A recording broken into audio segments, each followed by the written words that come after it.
नमस्कार। News letter के साथ हाजिर हूँ मैं राकेश रंजन। आज बात करेंगे लोकतंत्र की। लोकतंत्र को परिभाषित करने वाली कविता की। कविता हुबनाथ की है।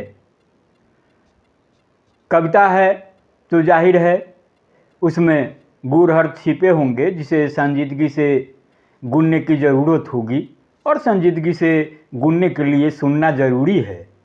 तो आप संजीदगी से सुनिए, गुनिए और फिर प्रतिक्रिया से मुझे ज़रूर अवगत कराइए। याद है जब जूते लेने गए थे, कितनी दुकानों की धूल फांकी थी। दोनों पैरों में नाथ कर आईने के सामने कितने एंगल से निहारा था। हाथ में लेकर मरोड़ा था, आगे पीछे मोड़ा था, सिलाई सोल हील कितनी कितनी बार परखा था।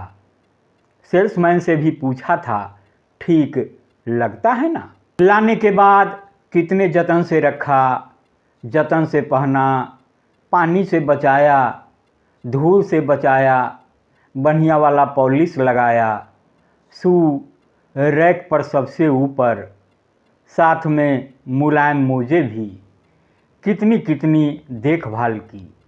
लेकिन जब लोकतंत्र लेने गए तो पहले से तय कर लिया, न देखा न मरोड़ा, न गारंटी पूछी न वारंटी, पहन कर भी नहीं देखा, न किसी से पूछा ही ठीक तो है ना। और लाने के बाद फेंक दिया घर के किसी कोने में पूरे 5 साल के लिए और उम्मीद करते रहे कि जिस तरह जूता पैर की रक्षा करता है वैसे ही लोकतंत्र सिर की रक्षा करेगा। अब आप ही सोचो, जिसकी औकात जूते से भी कम हो उससे कितनी उम्मीद की जा सकती है। अगली बार जब लोकतंत्र लेने जाना तब जूते जितना तो ज़रूर सोचना। इस कविता का आज के समय में भी फिलवक्त भी अहमियत है। इसका मौजू होना लोकतंत्र के लिए ज़रूरी है। देश में 1 नेशन 1 इलेक्शन की बात हो रही है, लेकिन अब तक का सच यही है कि सालों भर देश के किसी न किसी हिस्से में चुनाव होते रहते हैं।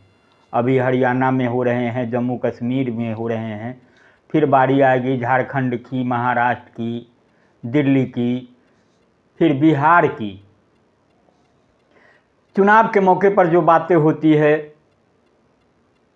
लोकतंत्र जनता का, जनता के लिए, जनता के द्वारा, लेकिन उस लोकतंत्र का लोक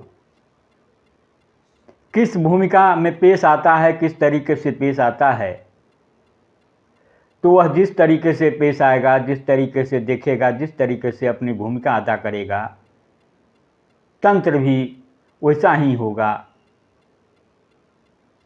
तंत्र को लोक की चिंता तब होगी, जैसा कि कविता में कहा गया है कि कम से कम जूते जितना तो सोचना ज़रूर जब लोकतंत्र लेने जाना। तो संजीदा रहिए, बाखबर रहिए। बेखबरी अच्छी नहीं। बेखबरी उन सवालों से, उन मसलों से जिससे बाखबर रहना बेहद ज़रूरी है। बेखबरी हमें पछताने के सिवा कुछ नहीं देती। तो बहरहाल इतना ही।